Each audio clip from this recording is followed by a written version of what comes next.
자, 여러분 이어서 보도록 하겠습니다. 자, 12번 문제입니다. 12번 문제 보시니까 다음은 지방세법상 취득세 세율에 대한 설명이다. 가장 높은 세율이 적용되는 경우는 그랬습니다. 주택은 조정 대상 지역 내 1세대 1주택을 취득한 경우로서 취득 당시 가격이 6억 원이고 비영리 사업자 아니면 그랬습니다. 자, 여러분 주택을 신축했습니다. 그러면 주택을 신축했다. 신축을 원유로 주택을 취득했다. 그러면 주택 신축했으니까 원시 취득이자 원팔 2.8%입니다. 원시 취득 원팔 2.8%.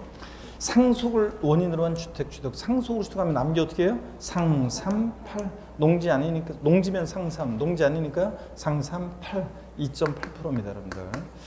자, 그 다음에 매매를 원인으로 한 주택의 취득. 주택을 유상거래로 취득했다. 자, 근데 조정대상 지역 내 1세대 1주택이나 조정대상 지역 외 1세대 2주택까지는 취득 가격에 따라서 1에서 3%까지 낮은 표준 세율이 정되죠. 근데 취득 당시 가격이 6억 원이니까 6억 원 이하는 몇 프로입니까? 6억 원 이하 몇 프로예요? 1%. 자, 그 다음에 6억 초과 9억 원 이하는 우리가 취득 당시 가격에다가 3분의 2억 원을 곱하고 3을 빼고 백분율을 곱했죠. 자, 그러니까 복잡하니까 우리 7억 5천일 때 몇 프로? 2%. 9억 초과면 몇 프로? 3%. 이렇게 우리가 외웠습니다. 그랬을 때 교환으로 농지 이외의 토지를 취득했다. 그러면 교환은 유상승계 취득이죠, 여러분들? 매매, 교환, 공매, 경매 다 유상승계 취득이죠? 유십, 20이요. 농지 이외니까 몇 프로예요? 4%. 답 나왔어요. 취득세 표준세율 중에서는 최고 높은 게 유십, 20, 요 4%가 최고 높고 그 다음에 무동립 8위로 비영리 사업자 이외 일반인이 증여나 받았을 때 무동립 8위로 3.5%가 그 다음으로 높고요. 그 다음에 높은 게 유십, 농지를 유상 취득했을 때 3%가 그 다음으로 높습니다. 그러니까 4%가 표준세율 중에서는 최고 높으니까 이미 답 나온 거예요. 5번 볼 필요도 없습니다. 4%고. 근데 한번 봐야죠. 우리가 공부를 위해서는. 시험에서 그렇다는 거고. 자, 상속을 원인으로 한 1가구 1주택, 고급택 제하고 및 부속토지 취득이에요. 여러분, 우리가 상속으로 주택을 취득하면 상삼팔 2.8%예요. 근데 상속으로 자, 1가구 1주택 및 부속토지를 취득했다. 그러면 이 세율 특례죠? 어린 시절부터 우리 집, 지금도 우리 집, 아버지 이거잖아요. 그러니까 이거 표준세율에서 중과 기준세율을 뺀 표준세율에서 중과 기준세율을 뺀 특례세율이죠.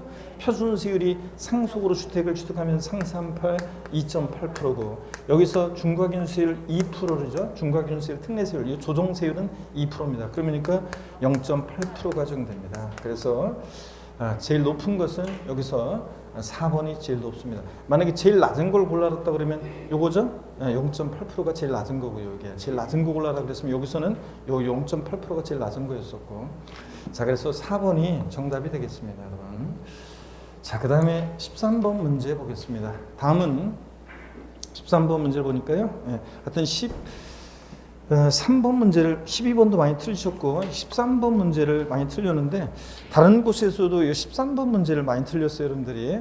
자, 한번 보겠습니다. 다음은 지방세법상 취득세가 중과세되는 사치성 재산에 대한 설명이다. 옳은 것은 그랬습니다.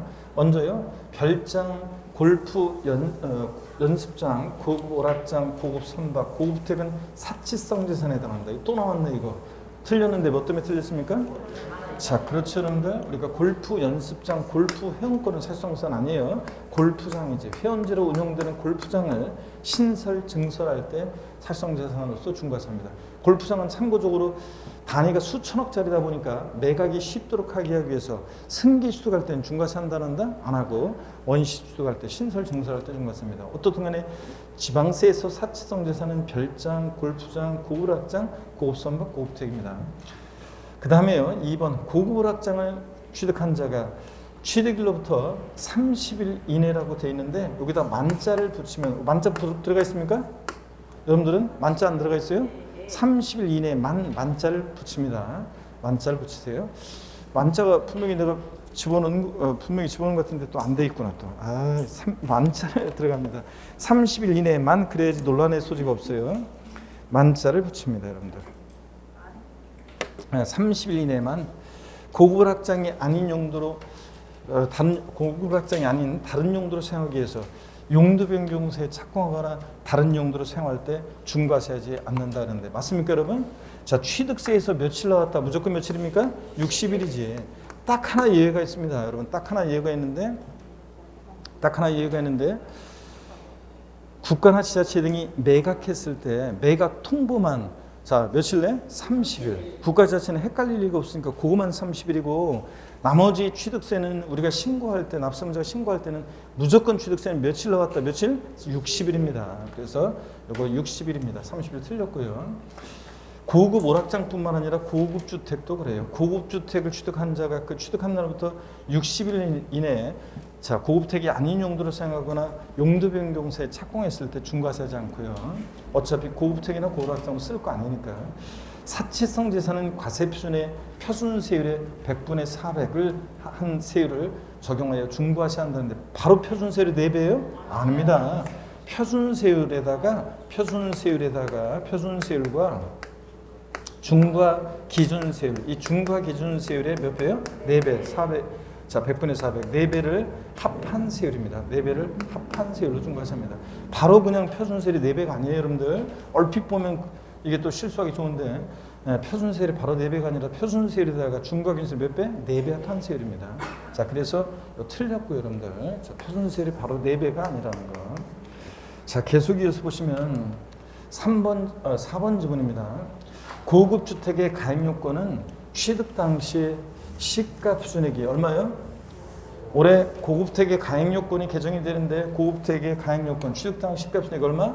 9억 원을 초과하는 주택입니다. 그래서 취득 당시 시가 표준액이지 실제 취득한 가액이 아니에요. 시가 표준액 9억 원 초과하는 주택이 고급택이다. 그래서 고급택의 우리 요건이요. 단독주택과 공동주택으로 나눠서 제가 그냥 읊어볼게요. 빨리빨리. 단독주택에 대한 고급택 요건, 건축물 연면적 기준으로 했을 때 331제곱미터 초과하면서 취득당 시가 표준액 9억 초과. 대지면적 기준으로 했을 때는 662제곱미터 초과하면서 엔드 취득당 시가 표준액 9억 초과. 단독주택인데 엘리베이터가 설치되어 있다. 설치되어 있으면서 엔드 엘리베이터는 주택의 취득당 시가 표준액이 얼마? 역시 9억 초과할 때 고급택이 되고. 근데 에스컬레이터하고 수영장은 가액 기준과 관계없이 설치만 돼 있으면 둘 중에 하나 설치돼 있으면 고급택이 되고 그 다음에 공동주택은 집 줘놓고 분양받고 하는데 왜 합니까? 이사오라고. 그래서 공동주택은 2455 제곱미터 초과하면서 그렇죠? 2455 제곱미터 초과하면서 엔드 취득 당시 시가 표준액 9억 초과할 때 고급택이 되는 겁니다. 그런데 그래서 6억 틀렸습니다. 5번 지문을 보시면요, 여러분. 5번 지문은 기본 이론 강의할 때도 그렇고 우리가 심화과정 할 때도 그렇고 유학집에도 그렇고 이거 했었던 거예요, 여러분들. 자, 주거와 주거 외 용도로 겸용할 수 있도록 건축된 오피스텔 또는 이와 유사한 건축물로서 사업자 등록증에 의해서 사업장으로 사용하고 있음이 확인되지 아니하는 것은 이를 뭐로 본다? 별장으로 본다. 그러니까 오피스텔인데 사업장으로 사용하고 있으면 확인이 안 되면 주거용 오피스텔이고 가끔씩 휴가철에만 이용해. 그러면 이 오피스텔도 뭐가 될 수 있다? 별장으로 본다고 그랬습니다. 그래서 옛날 시험에 주거와 주거 외 용도로 겸용할 수 있도록 건축된 오피스텔로서 사업자 등록증에 의하여 사업장으로 사용하고 있음이 확인되는 것은 별장으로 보지 아니한다. 맞죠?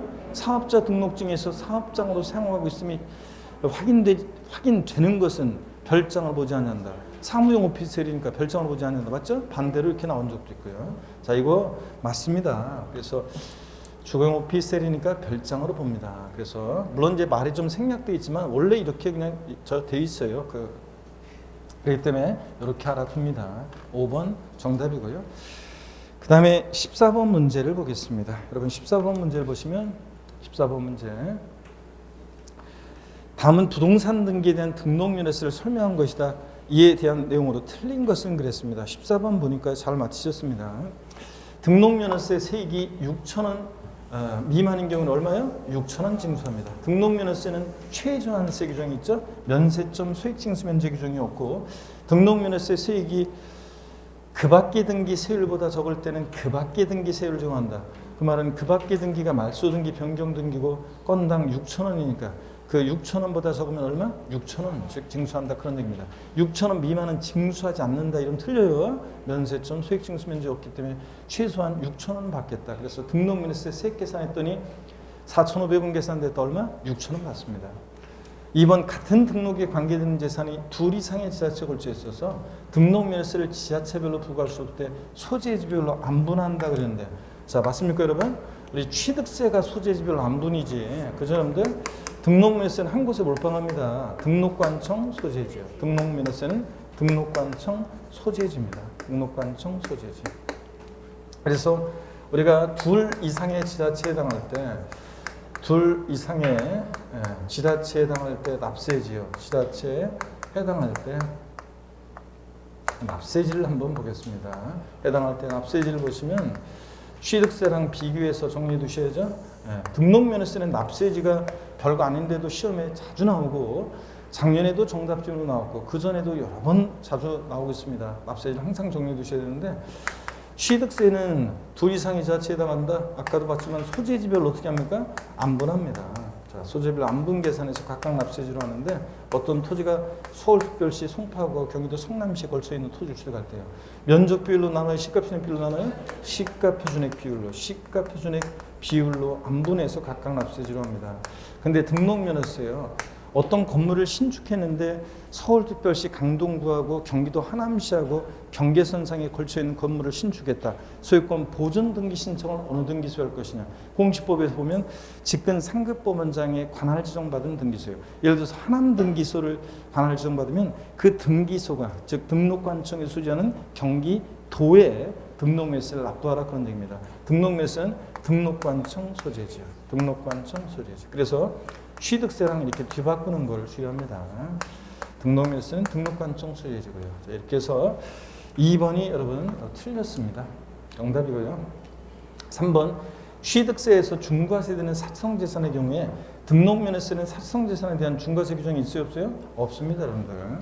자, 그 다음에 4번 보니까 의료법 3조에 따른 의료업을 영위하기 위해서 대도시 내에서 법인을 설립함에 따른 등기할 때요. 여러분 대도시 내 중과세 나왔다 그럴 때, 대도시 내 중과세 나왔다.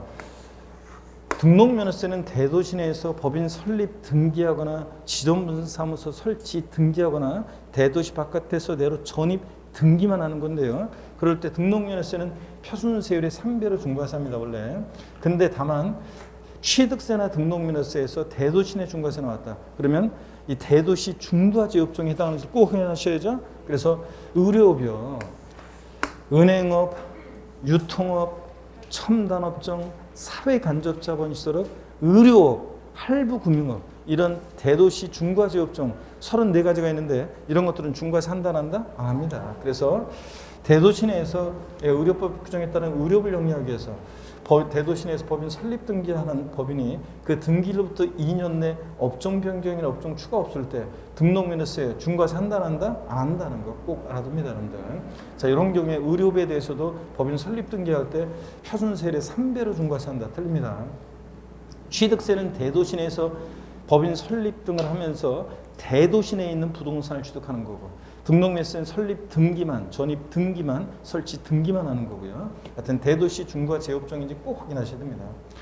등록에 대한 등록면허세는 쟁송 기타 사유로 인해서 등기하게 된 원인이 무효 취소가 되는 경우라도 기납부한 등록면허세 돌려준다 안 돌려준다? 안 돌려준다. 한식부패 얘기도 해드리고 그랬었죠.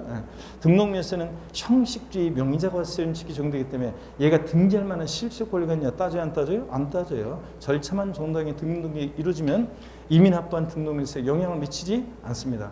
오국밥 얘기 드렸는데 그죠? 그래?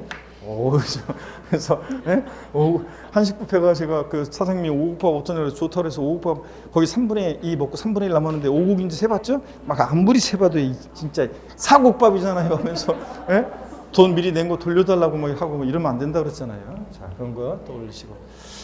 자, 15번 보겠습니다. 15번 보시니까 잘 맞히셨는데 15번 봅니다. 틀리신 분들이 좀 계시네요. 15번 보면요. 다음 중 등록면허세 과세 표준을 부동산 가액 또는 채권 금액으로 둘 다 가능한 거 여러분. 자, 어떤 게 그래요? 가등기는 부동산 가액 또는 채권 금액 둘 다 가능합니다. 그래서 우리가 소가지 없는 애들이 있잖아요.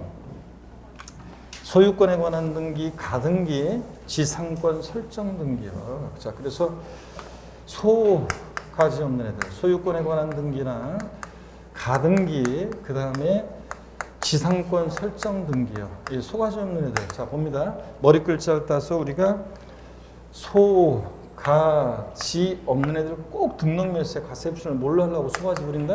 부동산 가액이에요. 부동산 가액. 근데 가등기는 부동산 가액이 과세표준이 되기도 하고 또는 저당권에 대한 가등기나 담보가등기는 채권 금액을 보존하기 위해서 하는 거니까 또는 채권 금액도 과세 표준이 됩니다. 그래서 가등기는 둘 다 돼요, 여러분들. 자, 그러면 여기 봅니다. 저당권 설정 등기, 자, 경매 신청 등기. 얘네들을 돈 빌려주고 못 받을다는 것들이니까 뭘 과세 표준해? 채권 금액을 과세 표준하고, 지상권 설정 등기는 소유권, 가등기, 지상권, 소가지 없는 애들이니까 부동산 가액이고요.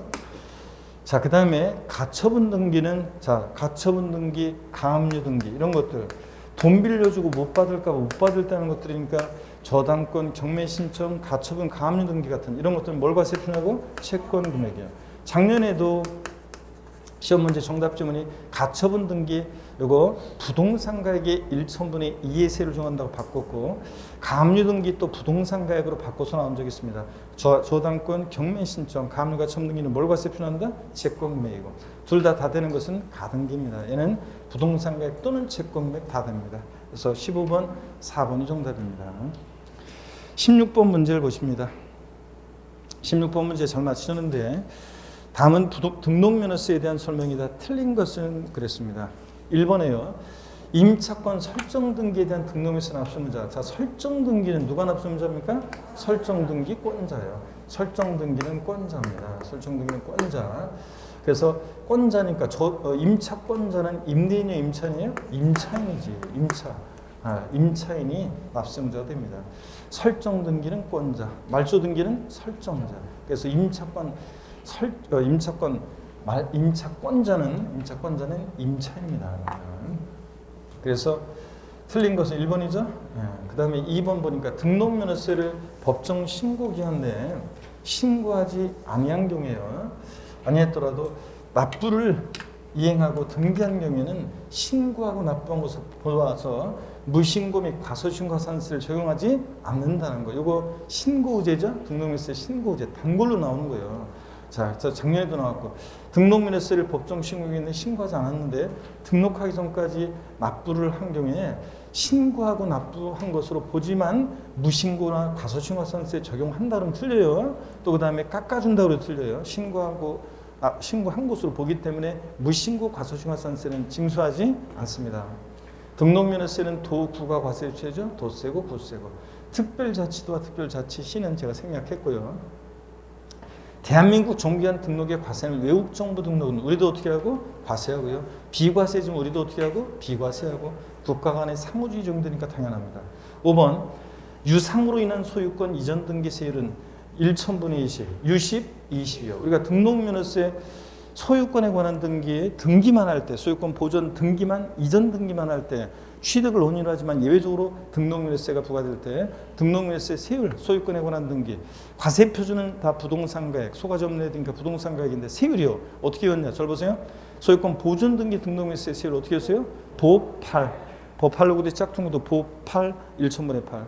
유상으로 인한 소유권 이전 등기 60, 20 1,000분의 20. 무상으로 인한 소유권 이전 등기는 무동이 8, 15 1,000분의 15. 상속으로 인한 소유권 이전 등기는 상삼8 무동이 8, 15 60, 20 보8입니다. 근데 무조건 외우셔야 돼요. 여러분들 시험에 자주 나오기 때문에 이거 소유권에 관한 등기 세율도 깔려서 나오니까.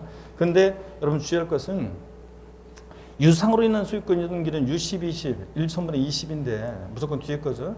근데 다만 지방세법 11조 1항 8호에 따른 유상거래로 인한 주택 취득시 세율이요. 우리가 주택 유상거래로 인한 이게 어떤 것에 대한 세율이냐면 1에서 3% 그 주택 유상거래로 인한 취득시 낮은 세율 정하죠. 표준세율 1에서 3% 그 세율 정받는 주택의 경우에는 해당 주택의 취득세 세율이요. 자, 해당 주택의 이때 취득세 세율은 1에서 3%예요. 이 세율에다가 100분의 50을 곱한 세율을 정한대요. 그러니까 1% 정도 될 때는 절반이니까 0.5%, 2% 정도 될 때는 1%, 3% 정도 될 때는 1.5% 세율을 정해서 산출한 금액을 세고를 합니다. 그래서 맞아요. 자, 그러면은 여러분요, 이건 어떤 거냐면 원래는 처음에는 유상으로 인한 소유권 이전 등기 세율이요. 등록면세 등기만 할 때 주택이든 일반 건축물이든 토지든 구별 없이 그냥 유상으로 인한 소유권 이전 등기만 할 때 무조건 2%였어요. 주택도 그랬는데 단서가 나중에 붙은 거예요. 아니, 취득세에서는 주택 유상으로 인한 취득시에 낮은 세율을 일반 건축물과 달리 4% 적용하지 않고 낮은 세율 1에서 3% 적용하면서 등록면세는 왜 똑같이 취급하냐. 그래가지고 주택 유상으로 인한 취득 낮은 세율 정도 될 때는 등기만 할 때 등록면세도 깎아줘야지 왜 똑같이 하냐. 그래가지고 등록면허세는 이 유상거래로 인한 주택 취득 시에 1에서 3%요 세율 정도 될 때 요것의 절반의 세율을 정합니다. 그래서 100분의 50을 곱한 세율을 정합니다. 자, 그래서 등록면허세는 깎아줍니다. 그래서 1% 정도 될 때는 0.5%, 2% 정도 될 때는 1%, 3% 정도 될 때는 1.5% 세율을 정한다는 얘기입니다. 예? 자, 그래가지고 요거 이렇게 알아두시면 되겠습니다. 자, 그러면 5번은 맞고요. 이런 것도 알아두시고 17번 문제 봅니다. 17번 문제를 보니까 다음은 등록에 대한 등록면허세가 과세되는 경우이다. 이해당하지 않는 거 그랬습니다. 이거는 우리가 29회 시험 때 전에 제가 29회 시험 전에요. 이런 식으로 문제를 냈었는데 29회 시험 때 5번 지문 정답 5번 지문으로 해서 나왔는데 5번 지문만 다르고 5번 지문 다르게 해서 이제 이렇게 정답은 5번 지문이었고 29회 시험 때 제가 이런 식으로 계속 출제했었는데 뭐냐면 우리가 취득세, 등록세 옛날에 있었던 게 통합이 됐죠. 뭐하러 두 번 신고하냐 그냥 한 번에 하자 그래서 통합을 시켰는데 다만 취득을 원인으로 하는 등기 등록 내용이요. 소유권 보존 등기, 원시 취득에 대한 소유권 보존 등기, 매매나 증여 등으로 승계 취득했을 때 소유권 이전 등기 이렇게 소유권에 관한 취득을 원인으로 하는 등기는 취득세로 통합을 시켰습니다. 그래서 우리가 부동산 취득에 대한 취득세를 내면 거기에 등기분 포함되어 있는 거라고 그랬죠. 근데 다만 예외적으로 취득을 원인으로 하는데도 1번부터 4번까지는 취득을 원인으로 하는데도 취득을 원인으로 하지만 예외적으로 등록면허세가 과세되는 경우입니다. 등록면허세가 과세되는 경우요. 자, 어떤 경우에 예외적으로 이렇게 등록면허세가 과세되느냐? 자, 과세되는 경우인데 먼저 광업권, 어업권이나 양식업권 취득에 따른 등록이요. 자, 이런 것들을 출원에 의해서 처음에 원시 취득할 때는 지방세 특례제한법에서 취득세를 면제해요. 승계 취득할 때만 과세하고요. 그러면 출원에 의해서 원시 취득할 때 면제하는데 그럼 취득세는 면제인데 등록은 공짜로 줄 수 없잖아요. 그럴 때 등록물세 부과되고 특이하게도 외국인 소유의 취득세 대상 물건 차, 기, 항, 선에요. 그냥 취득이 아니라 연부 취득에 따른 등기 등록은요. 요거는 또 예외적으로 등록면허세가 부과됩니다. 취득세 부과 제척 기간이 경과했어요. 취득세 면세점에 적용돼요. 그럼 취득세는 부과하지 않잖아요. 근데 등록은 공짜로 줄 수 없잖아요. 이럴 때 취득세가 과세되지 않을 때 등록면허세가 과세됩니다. 등기만 하는 거예요. 이거. 자, 그런 거. 그래서 1번부터 4번까지 취득을 원인으로 하지만 예외적으로 등록면허세 과세되는 경우를 알아두시고요. 이게 원래 29회 시험 전에는 옛날에는 1번, 2번만 있다가 29회 시험 전에 3번과 4번이 추가되는 바람에 제가 오주선다 문제에서 4가지가 됐으니까 문제 내기 딱 좋다 그래가지고 제가 계속 이런 식으로 문제를 냈었는데 실전에서도 그해 바로 나왔어요. 그래서 5번이 정답이었습니다. 자, 그래서 저한테 배웠던 분들은 당연히 이렇게 맞춰야지. 5번이 내용은 틀리지만 이게 딱 해서 했으면 맞춰야지 여러분들. 그잖아요, 여러분들. 그래서 제가 그래서 말 그대로 이렇게 제가 딱 꼽히는 것들은 총정리 이론 마무리 특강에도 문제가 있었죠. 똑같은 문제가 드래그에서 붙여가지고 하고 또 동형 모의고사 할 때 드래그에서 붙여서 해놓고 백선 특강에도 드래그에서 붙여서 똑같은 문제로 해놓고 제가 항상 그런 식이잖아요. 반복해서 계속 그렇게 해서 했는데 29회 시험 때 이렇게 나왔으면 맞춰야지. 답도 5번에 있었는데 자, 5번 내용만 틀리고 행정구역 변경이나 지적소관청의 지번 변경이나 등기등록 담당 공무원의 착오 같은 이런 단순한 표시 변경 회복 경정 등록이에요. 작년에는 이게 지문에 나왔었는데 이거 어떻게 합니까? 비과세지. 나하고 관계없잖아요. 비과세가. 그래서 5번은 등록면세가 비과세되는 경우입니다. 5번 정답. 나머지는 취득을 원인으로 하지만 예외적으로 등록면세 과세되는 거. 자, 29회 시험 때 독립범죄로 나와서 또 독립범죄는 안 나오겠지만 알아두셔야 되겠습니다. 18번 봅니다. 18번은 거의 다 틀리셨는데 여러분들 이게 이제 자 18번은 거의 다 틀리셨는데 한번 보겠습니다. 어떤 건지 한번 볼게요. 재산세는 박스형 문제가 뭐 자주 나오니까 여러분들 자 작년에도 세 문제 중에 두 문제가 박스형 문제였는데 한번 봅니다. 재산세 설명 옳은 것을 모두 고른 것은 그랬습니다. 이건 또 반복해서 또 나왔네 이거. 국가 지자체 조합과 연부매매계약 체결하고 엔드 무상 사용권을 부여받았을 때 매수계약자, 사용권을 무상으로 받은 자가 납세무자죠? 똑같은 구조입니다. 국가가 선승을 받아 조성하는 매매용 토지로서 사실상 조성이 완료된 토지 사용권을 무상으로 받은 자는 재산세 납부 얼마 없습니까?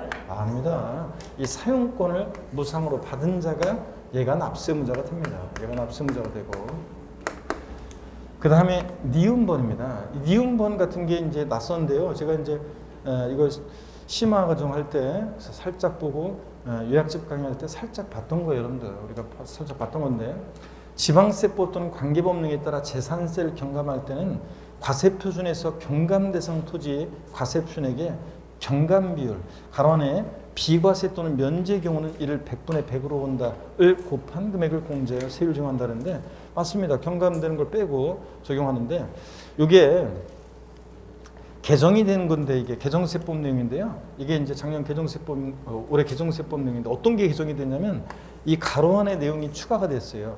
비과세 면제의 경우에는 이 비과세 면제 비율을 확실하게 이제 뭐 한다 해가지고 이 비과세 면제 비율을 확실하게 하자 그래가지고 이걸 면제 비율을 뭐로 한다고요? 100분의 100으로 100%. 그래서 비과세 또는 면제의 경우는 100분의 100으로 본다 그래서 비과세는 100%, 또 면제된 경우에도 100% 이것을 면제해 준다 그런 얘기입니다. 그래서 이 가로 내용이 추가된 거예요. 비과세 면제의 경우에는 요거 비율을 경감 비율을 몇 프로로 한다? 100% 한다. 경감 비율 100%다. 요거 가로 내용 요거 이게 포인트고요. 맞습니다. 요거는 그래서 니은번은 맞고 가로 내용이 포인트입니다. 가로 내용 경감 비율을 비과세 면제는 100%로 한다. 이게 포인트고요. 백두대간 보호자가 내면 분리과세입니까? 비과세입니다. 자, 여러분 우리가 재산세 비과세가 규정이 쭉 있잖아요.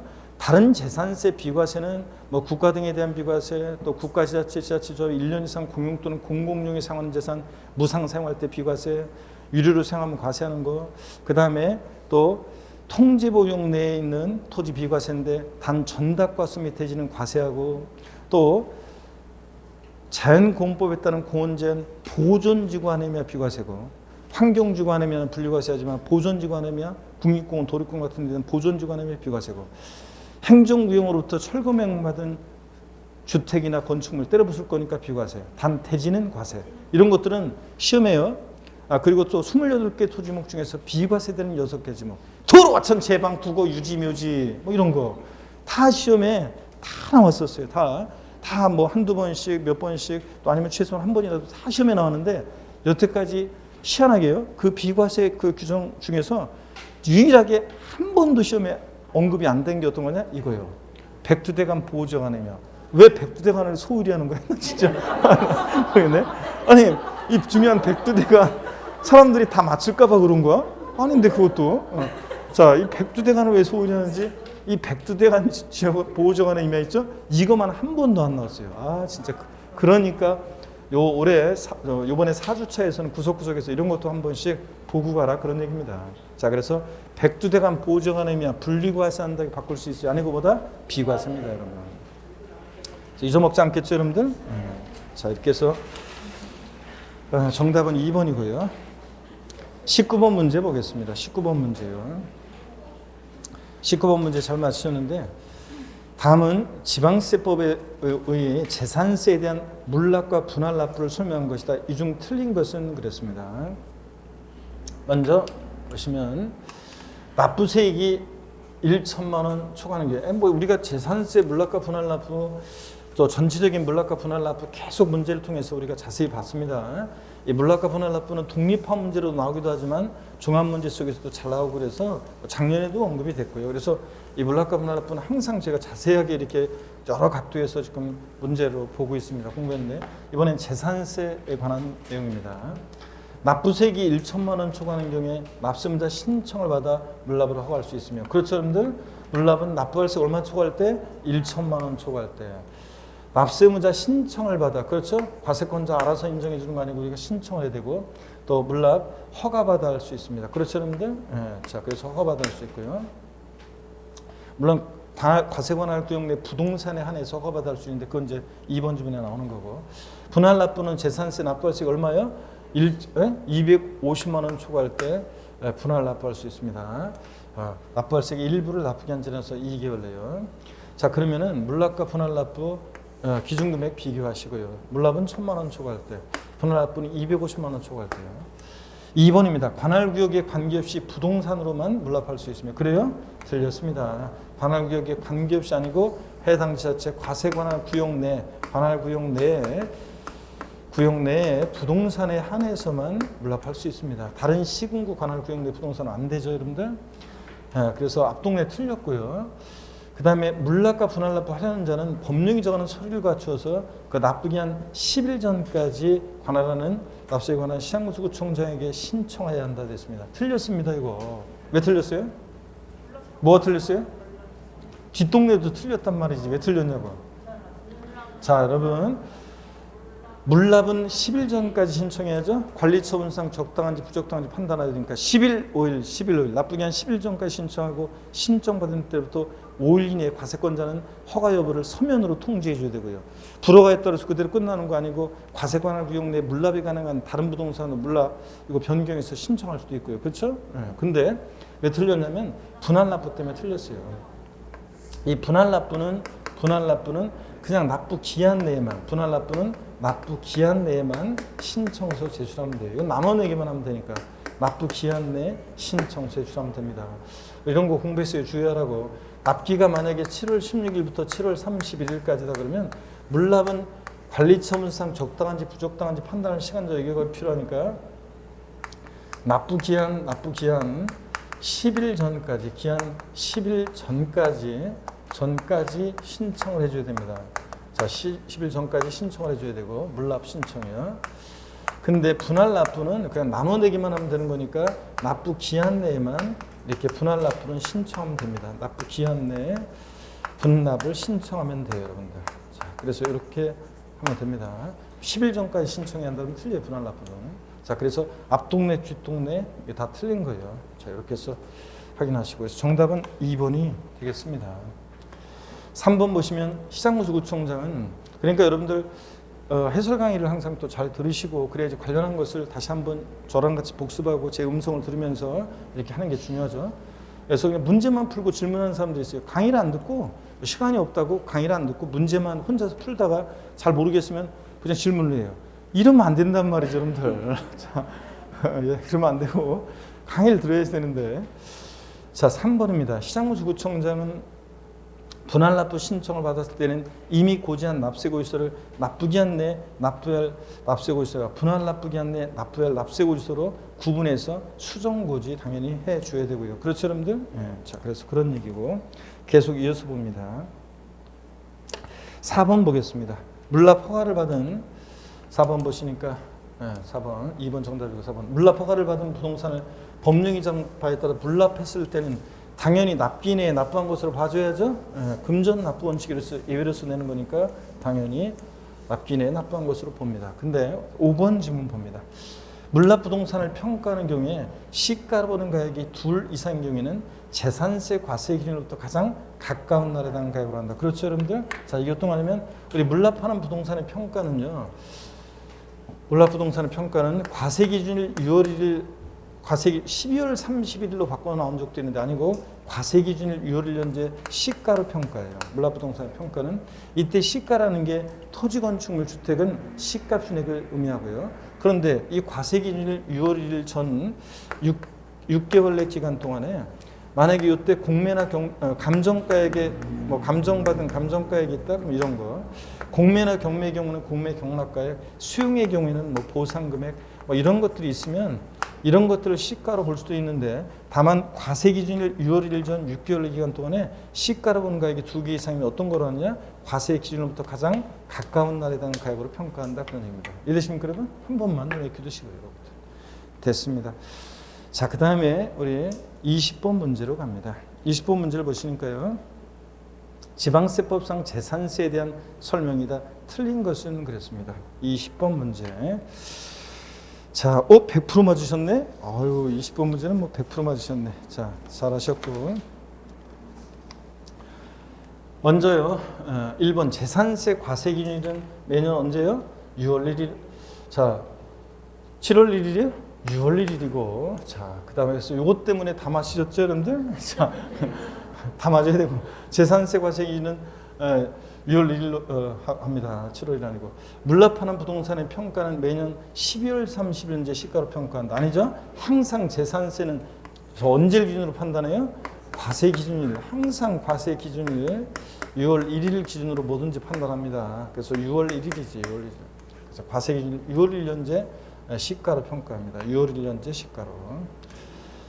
그래서 1번 여러분 이거 자 정답이고요. 2번 시가 순액이 9억 원 이하의 법령이 정하는 1세 주택의 과세 수준이 6천만 원 이하인 경우에 1,000분의 0.5, 즉 0.5%의 세율을 정한다는데 여러분 0.05%예요. 0.05%.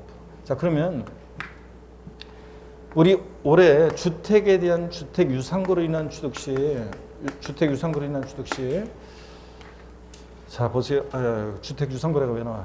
1세대 1주택인데 시가순액 9억 원이야. 6억이었다 9억으로 바뀌었죠? 자, 얼마 전에. 그래서 1세대 주택인데 시가순액 9억 원 이하의 1세대 주택은 세율을 특례에 의해서 재산세 세율을 깎아줍니다.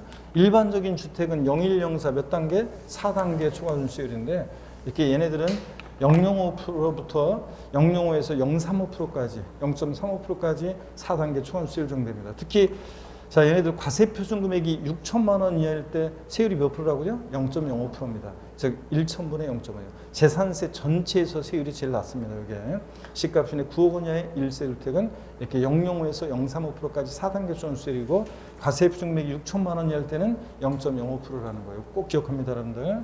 자, 2번 맞고요.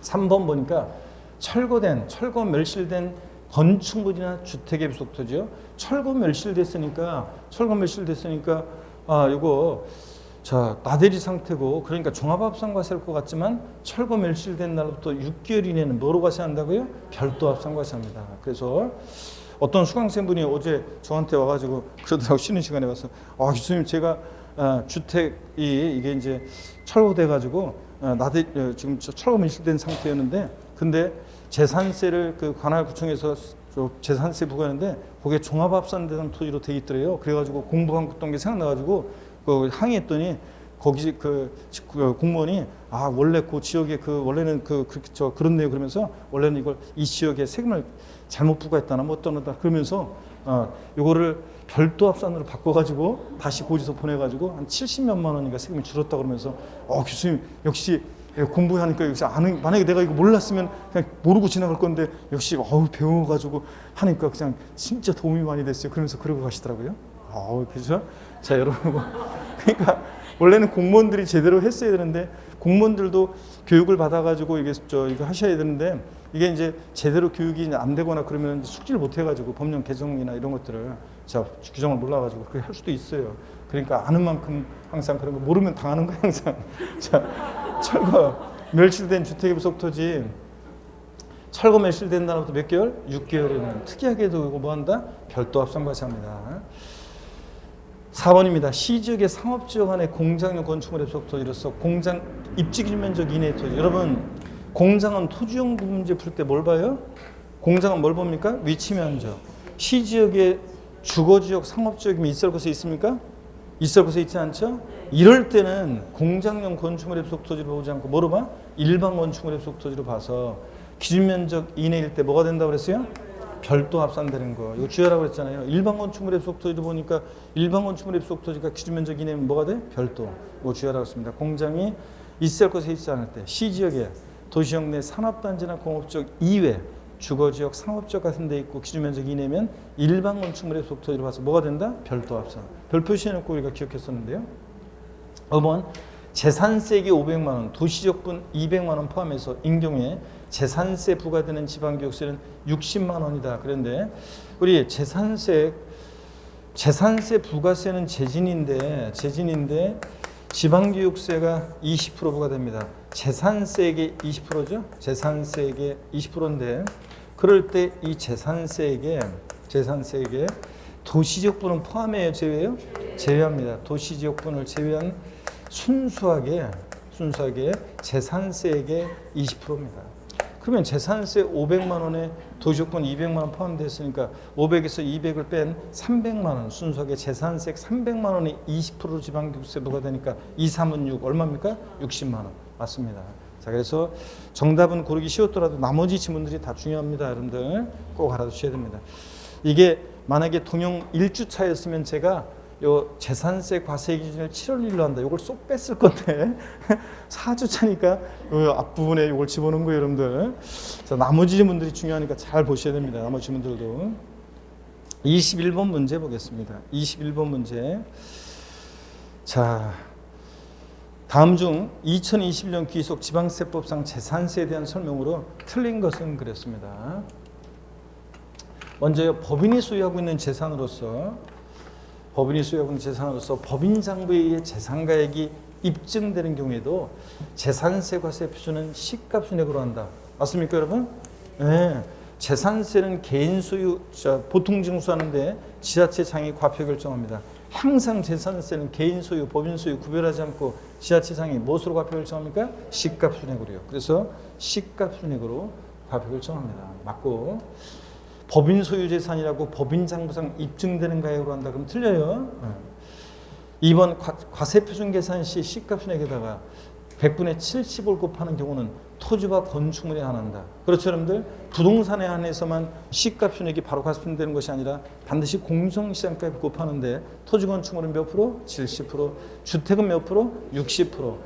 선박 항공기는 공정시장가액 곱해요, 안 곱해요? 안 곱하고요. 자, 그래서 2번 맞습니다. 3번 재산세를 부과하는 해당 연도에 철거하기로 계획이 확정돼서 재산세 과세기준 연제 행정관청으로부터 철거명령 받은 주택은 재산세를 비과세하지만 그렇죠, 여러분들? 어차피 때려부술 거니까 비과세. 다만 그 부속 토지인 대지는 시험에 이미 나왔지만 재산세 어떻게 한다? 과세합니다. 땅은 어떻게 때려부수요? 그러니까 철거명령 받은 건축물이나 주택만 비과세고 주택의 부속 토지인 대지는 과세입니다. 주택은 건축물 부분에 한정합니다. 4번 과세기준 연제 개별 공시가 1억 원인 토지가 있습니다. 그러면 개별 재산세 토지분 재산세 과세 표준은 과세기준 연제 개별 공시가로 한다 마침표 이름 틀리다고 그랬죠? 그 개별 공시가에다가 반드시 공정시장가 곱하는데 뭐 70%요. 그래서 1억 원의 공정시장가 비율 70%니까 얼마입니까? 7천만 원입니다. 자, 7천만 원. 맞습니다. 재산세는 특별징수 방법으로도 징수할 수 있다. 작년에 또 보기에 나왔었는데 정답이죠? 재산세는 보통징수 방법으로만 징수된다고 그랬잖아요. 특별징수 아닙니다.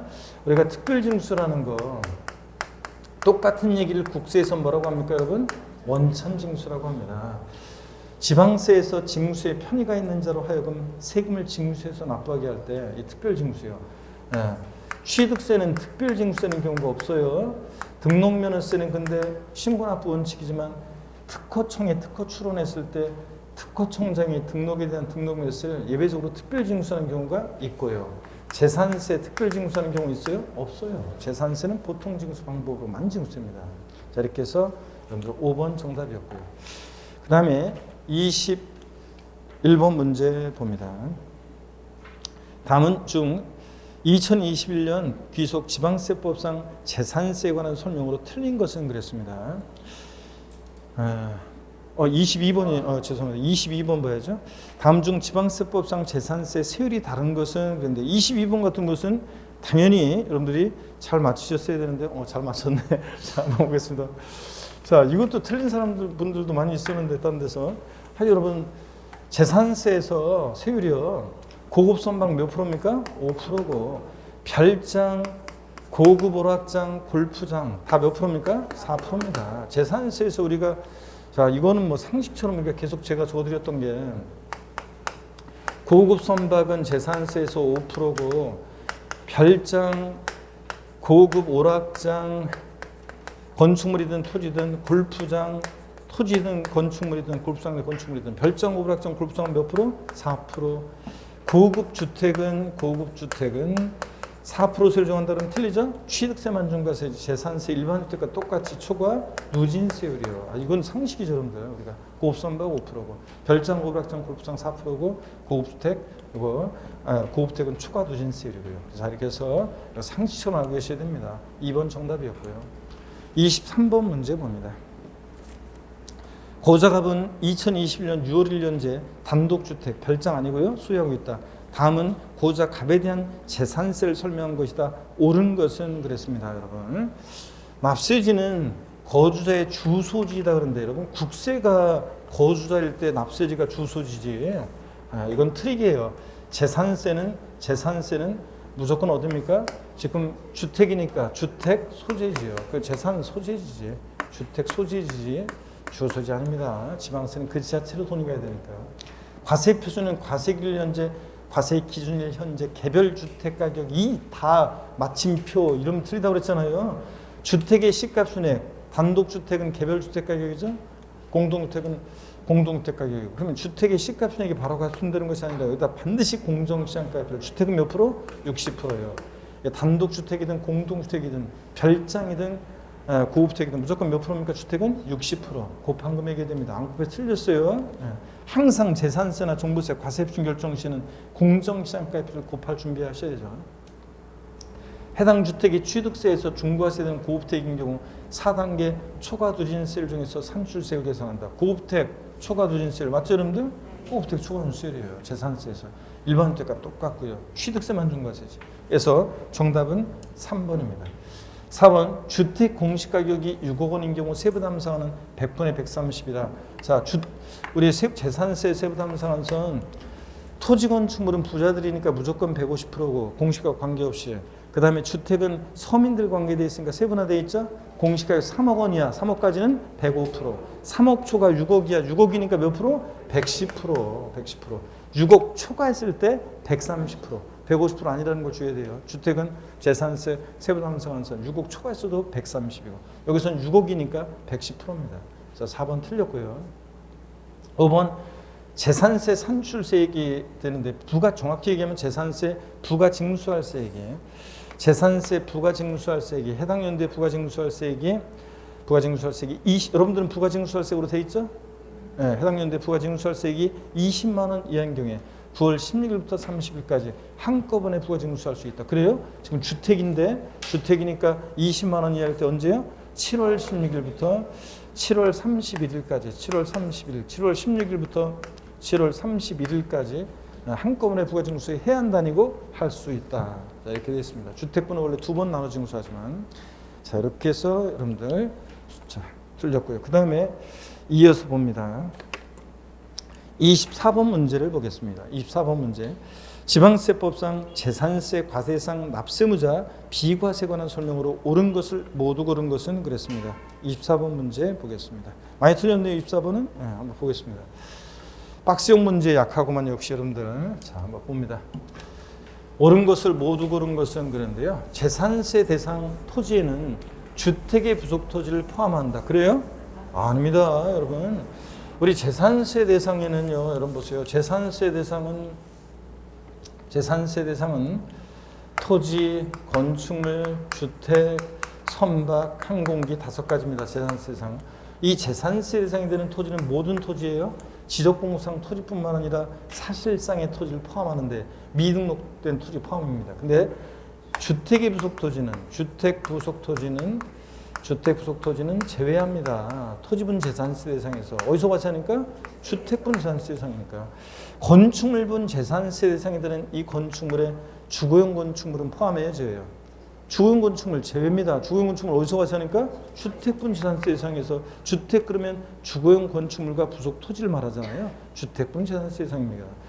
그러니까 지역번 재산세 대상이 되는 토지의 주택 부속 토지는 제외합니다. 제외. 그 다음에 국가가 이거 또 나왔네. 이거 선승을 받아 조성한 매매용 토지로서 사실상 조성 토지 완료된 토지 사용권을 무상으로 받은 자는 재산세 납부하는 의무가 있다. 그렇죠? 네, 그래서 사용권을 무상으로 받은 자 납세의무자가 되고요. 맞습니다. 이거는 디귿번 토지 지목이 묘진 토지는 비과세하는데 재산세에서 그렇죠? 취득세만 지목이 묘진 토지는 과세. 등록면허세 재산세 뭐예요? 비과세.